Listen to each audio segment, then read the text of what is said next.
Welcome back for another edition of Deviatus, and I hope you enjoyed the weekly episodes I brought you throughout the month of October.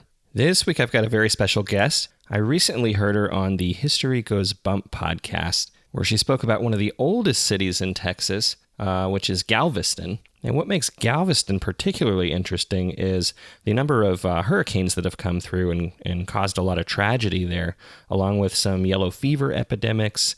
There's been a lot of fires in the city, and it was the site of a major Civil War battle. And today, Kathleen Maca joins us. Kathleen writes for the Haunted America series, and just recently came out with the book Ghosts of Galveston. And in her book, she uses her experiences in historical research and genealogy to explore the paranormal side of Galveston, Texas. All right, so I read some interesting things about your childhood on your website bio. Can you tell us a little bit about how you got started in genealogy and maybe visiting cemeteries? I spent my summers going to Oklahoma to visit my grandparents on their farm. And at least once during the summer, we would all go out and decorate the family graves in the little cemeteries around the countryside, which was kind of a tradition. Back then, people don't really do it anymore. But after we'd get the individual plots cleaned up and decorated with some flowers, my grandmother would want her alone time with some of the relatives. So my grandfather would walk me up and down the rows of gravestones and tell me stories about the people. And he was an orphan and on the street by the time he was 5, so he knew everybody in town. And he would stop at one and say, well, that's Mr. Miller, and he owned the livery stable. And if I cleaned out the donkey stalls in the morning, I could sleep in the hayloft at night. And that's Mrs. Lowe, and she made the best biscuits in town. And she would leave me 2 hot biscuits every morning on her back stoop for my breakfast. So I learned really fast that the cemeteries aren't just blocks of stone with names and dates on them. They were real people, and all of them had stories. And that's when I started being so intrigued and just needed to find out their stories. And that was was that the Oklahoma area? It was. It was actually South Coffeyville, Oklahoma, really tiny town, but it's where the Dalton brothers were from, the famous gang. Right. Well, what interested me about your bio, too, is you go into that a little bit more there, where you do mention Native American history of the area. Before I go to your book, can you tell me a little bit more about that? I'm not quite sure what you're referring to, but my grandfather was a Cherokee Indian. And when he was a child and his sister were children is when they handed out the Indian land grants. They were born just before the turn of the 20th century, so they were born in the late 1800s. And so they each got a land grant for being Indian, and that's the grant that he lived on all his life. That's where my grandparents homesteaded and had their home all their life, where my mother was born. So it was basically, it wasn't Indian land per se, but it was Indian land grant land, and I still have the official document that the government signed it over to him. Oh, wow. Yeah. Anytime I hear about Native American heritage from that area, I ask, because my background is, I'm part Creek Indian and, a little bit Seminole thrown in there. But, my particular ancestry, it's different because we basically bartered for our land. We didn't fight and lost it and lose it, but we bartered for our land. So it just depends on, I guess, the tribe that you're associated with versus, the outcome of the, American government giving those land rights away. It's always big. I could go off on a tangent about that. I thought you'd appreciate that because of your interest in genealogy. Yeah. Well, let's talk about your book. Ghost of Galveston is out. Can you tell us a little bit about it? This kind of came as an outcropping of a book I wrote last year about the Galveston cemeteries. There are some really wonderful old historic cemeteries on the island of Galveston. And it was funny that when it would come up in conversations with people that I was writing this book, they would say, oh, have you come across any good ghost stories? Because people associate cemeteries with ghost stories, which isn't always the case, but I guess that's where the wavelengths go when you think about it. But Galveston is known as an extremely haunted island. It's got a reputation for it. The natives won't correct you on that because they pretty much believe it across the board. So there are lots of ghost stories. And that's when I thought, okay, well, I'll start gathering some together. That sounds really interesting. I haven't actually read the book. I've ordered it. I don't have any intimate knowledge of it yet. But what were the reasons, your main reasons for choosing to focus on ghost stories writing this book? Well, it's one of the things that Galveston is known for. They have some wonderful ghost tours. Almost every building and home has its own ghost stories. When people come there to either go on a cruise through the Galveston port or come to Galveston for vacation, they always want to know where the ghosts are. And it's funny that you can stop pretty much anybody in the store, on the street, wherever you find them, and say, so, do you have a good ghost story about Galveston? And 99 out of 100 will just stop what they're doing and tell you their ghost story. It's very much part of the culture down here, which is kind of wonderful. But there are so many ghost stories that I had to figure out a way to narrow them down that they would fit in a book that you could pick up off the coffee table. So what I did was I had some parameters.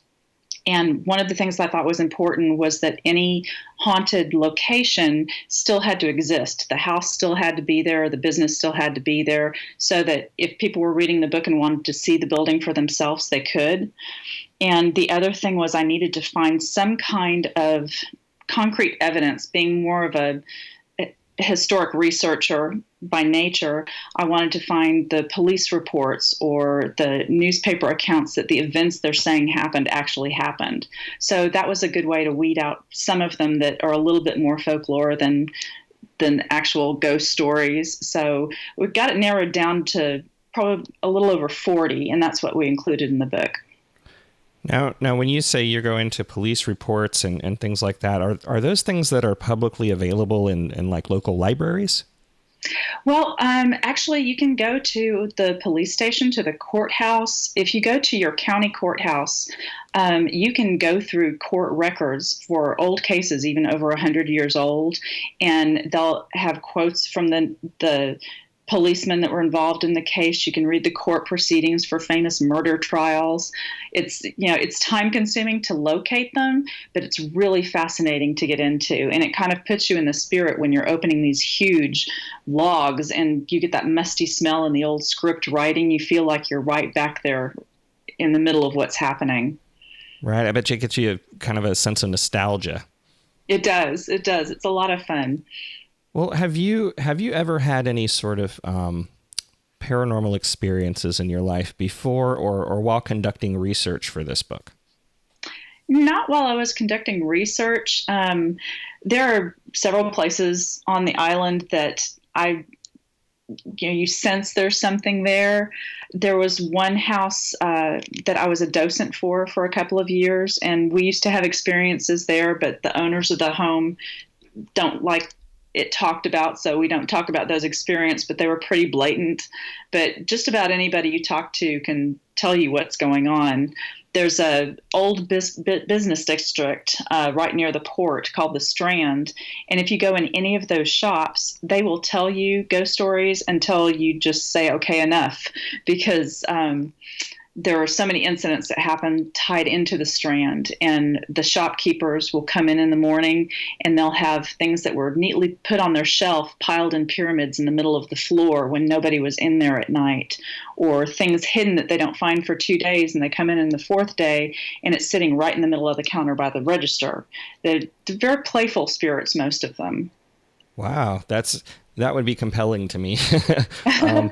Without giving away too much of the book, were there any particular stories within it that you found to be extremely compelling?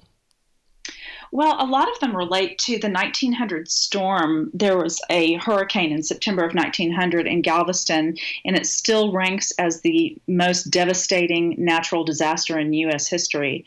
Over 6,000 people were killed. Some people estimate up to 12,000. It's hard to tell because the island was basically virtually swept clean.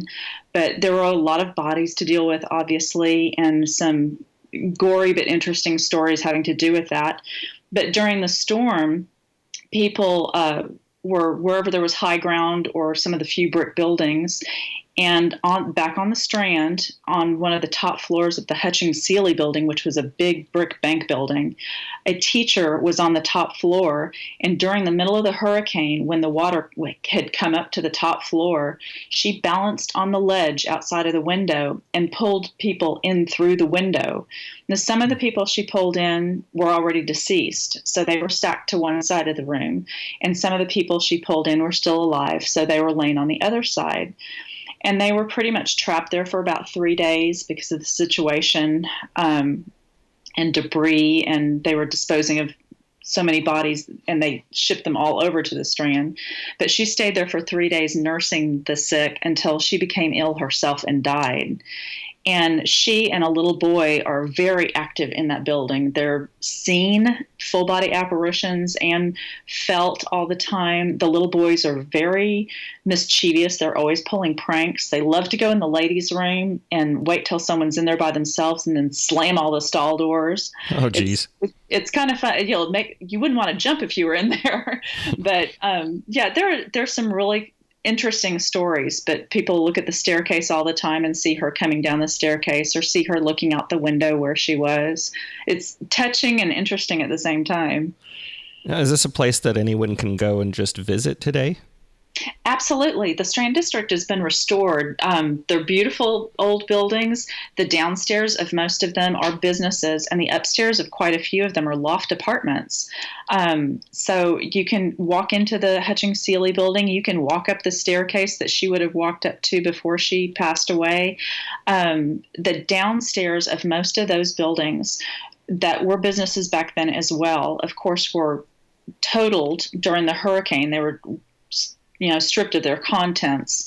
So they used the downstairs of the buildings of that street as temporary morgues for all the bodies. And there are pictures of just rows and rows of shrouded bodies on the floor in these buildings.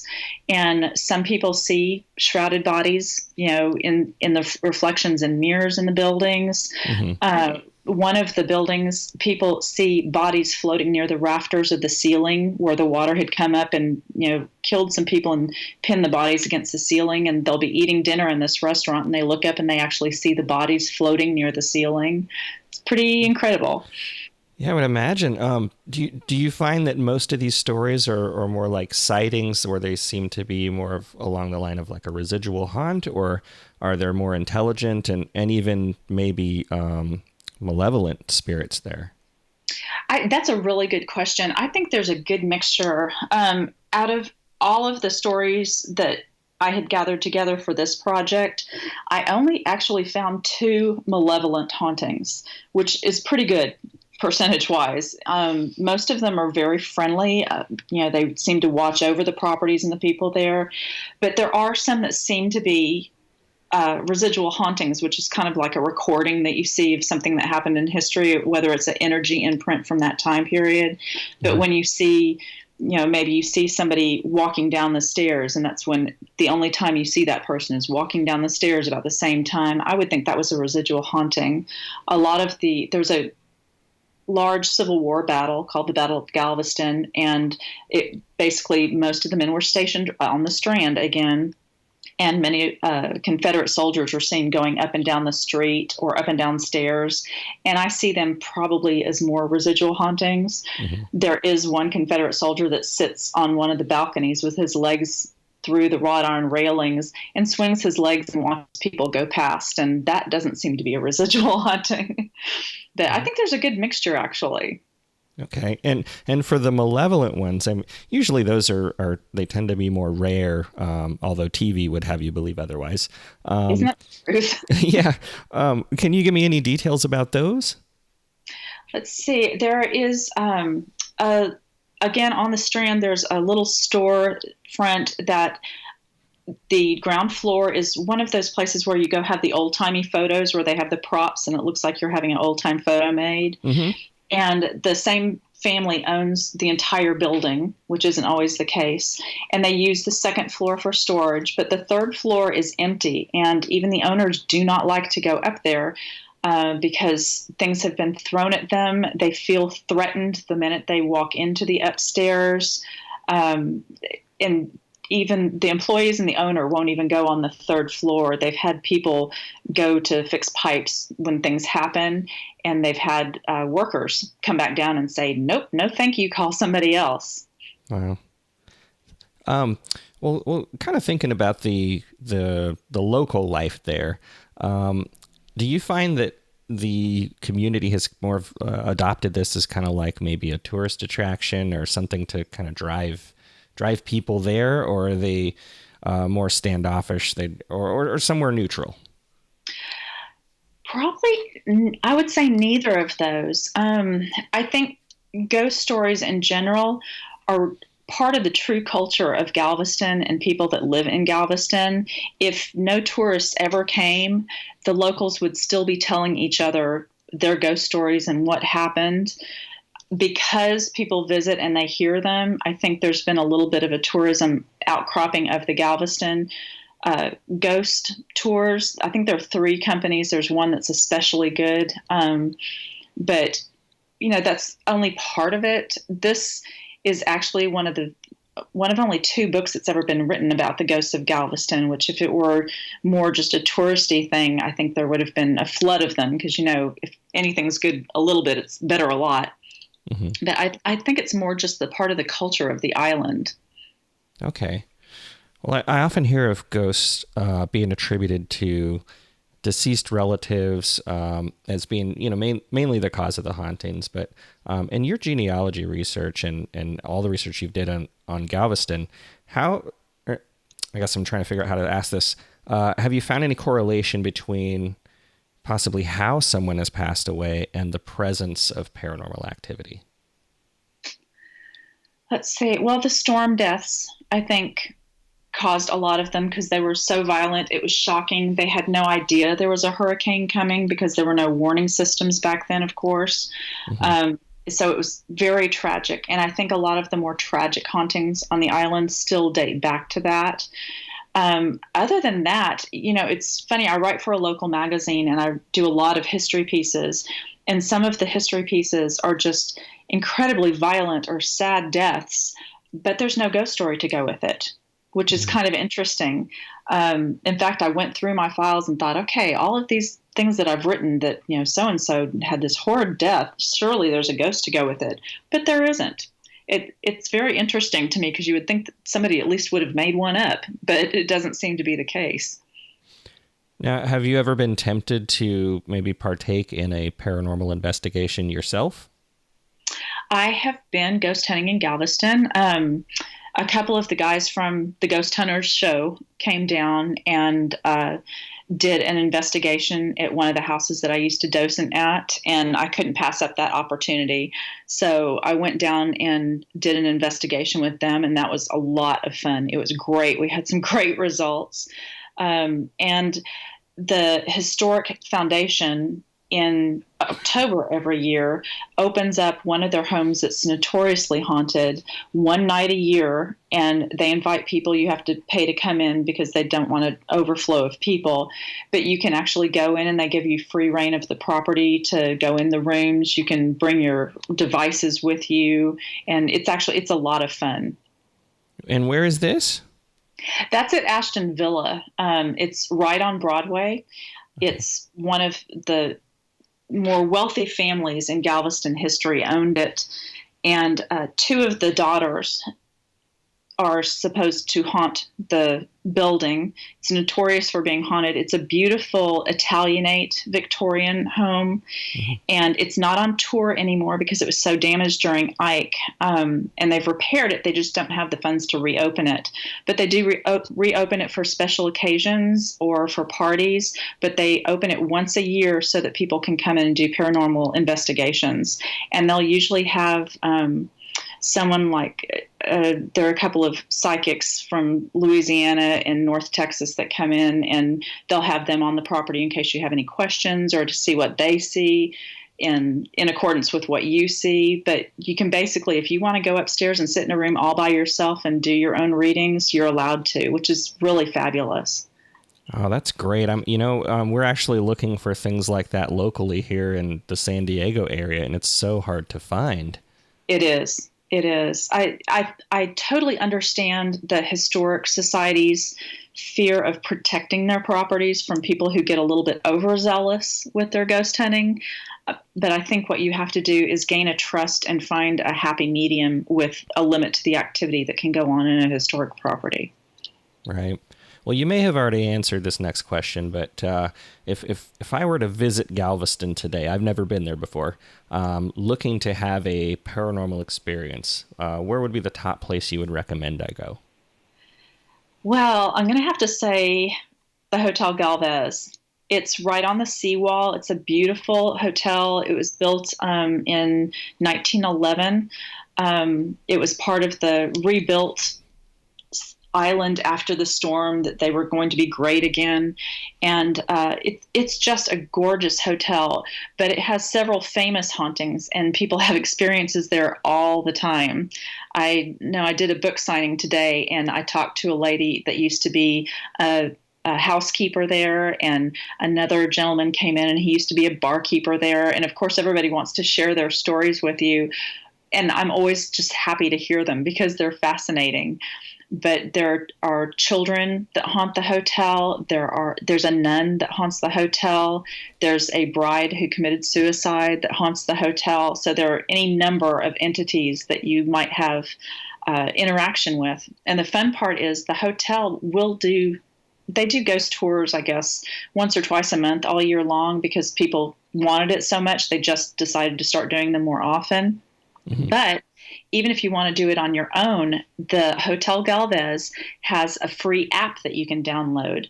And part of the app just gives you a tour of the hotel and its history. And the other part gives you the ghost tour. So even if you can't come down to Galveston, you can download the Hotel Galvez app and look through the ghost tour. And it has little pictures and tells you what's seen in all of the rooms. So that's a lot of fun. Wow, that's a great idea. I've never heard of anybody doing that before. Yeah, it was really great on their part. Now, because you mentioned you've been on paranormal investigations before, and I was going to dig deep on your experience with the ghost hunters guys, but what kind of evidence have you uncovered or have you witnessed from any of your experiences going out? Oh gosh. Yeah, kind of a range. I think it's more common that you just feel something's there, or, the hair stands on end, or all of a sudden you feel uncomfortable.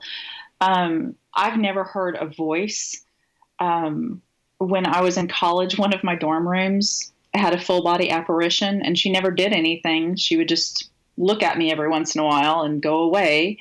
On the island, probably the most blatant experience I had was playing with the spirit that we were trying to figure out if it was there or not. And we would move an item and ask the spirit if they wanted to move it back, and they moved it back. And we thought, okay, what if the table's wonky or something? So we got to the other side of the table and they did it in that direction. We put it on the floor. They did it in whatever direction. It was a very playful spirit, but I don't know whether I was laughing because I was excited or nervous, but I couldn't stop laughing because it was just hysterical that no matter what you asked, it was doing back. It was almost like it was very happy to be interacted with. And that's probably the most shocking thing I've ever had happen. What type of object was it moving? A flashlight. Oh, wow. Yeah, I just had a flashlight with me. And you know how you always see the guys on TV because they always go in the dark room with a little tiny flashlight, but they ask it to, punch the button on the end. Mm-hmm. And I've always been kind of iffy. It's like, really, are they going to punch the button on the end? So I just started kind of rolling it in different directions, and it was rolled back. And no matter what direction or what angle I rolled it in, even if it was kind of an uphill, downhill thing, it would roll back to me immediately. And at one point when it rolled, it stopped dead, as if there were a hand or something that stopped it in mid-roll, which was really fascinating. Yeah, those are the types of moments where you just wish you had a video camera handy. I know. Hindsight, right? Now, going back to your dormitory experience, were you the only one who would see that particular spirit? Yes. I never found anybody else that saw her. And because even by the time I was in college, I had gotten into genealogy and research. I went to the local archives. I was sure that somebody must have committed suicide in that room or something. I could never find any record of anything bad that happened.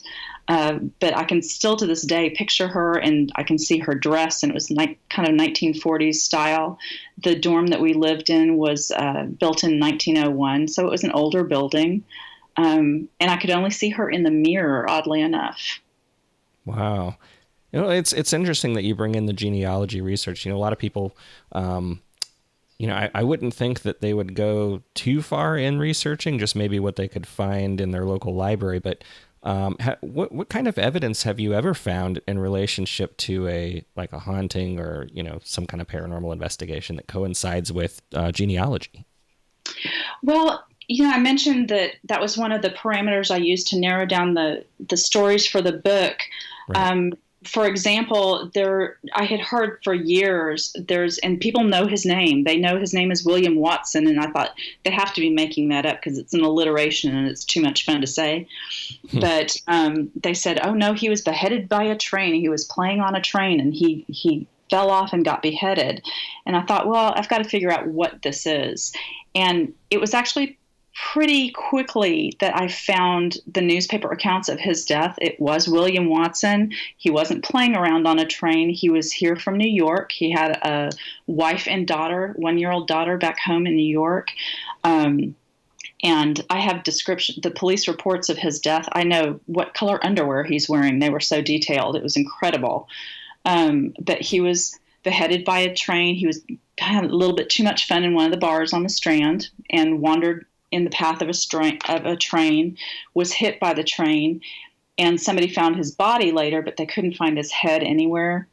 And when the police and the people were walking the tracks a couple hours later trying to figure out where it could have gone to, they followed the tracks back to the train station, and evidently it had locked underneath one of the wheels, and when the train came to a stop, it rolled out.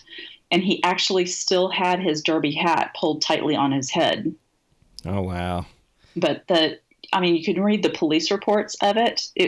Like I said, right down to his underwear. I know exactly what color shirt he was wearing and everything, but they described everything. And then you read the newspaper accounts of it. And then once I had the basic details of who he was, then I did kind of a family tree for him to figure out if he had family here or where he was from. And then I looked at ship's records to find out what ship he was on, which all that wasn't necessary for the book. But I feel like if I have a better feel for it, that there's a real basis for this story, then I felt better about including it. Well, see, to me, that takes paranormal investigation to like a whole other layer of depth that I wish would happen more often. I do too. It's fun to just go somewhere and get spooked and I love a good story as much as anybody else. And if somebody's doing a ghost tour and they're just making up a bunch of stuff, but they're good stories, I'm the first one to say I'm entertained. But I think it's a lot more intriguing if there's some kind of historic fact base for it, that it actually might be true. It might have actually happened, or there's a reason that this place might be haunted. I find that a lot more intriguing. Well, and if somebody were to, you already mentioned a few ways that you kind of go about getting your genealogy research, but if somebody were to just start out researching these things, what are some good places they could start? So if they had a specific incidents that they wanted to research, I would think the first thing, this sounds really old school, but I would go to your local library. And the reason you would go to your local library is that almost all of them anymore subscribe to computer databases that encompass the whole U.S. So if you had heard that Bob Schmo had gotten killed in 1910 by, a motorcycle accident, you could go into the local newspapers for that town for September of 1910, type in Bob Schmo motorcycle, and Google any newspaper reports that were written about an incident that would have matched up with that. And then you can kind of, just like when you Google, you kind of change your search terms just slightly to find other things. That I would say the newspaper databases are the best place to start your search, because anybody can do it and it's free. Right. That's great advice. It's funny.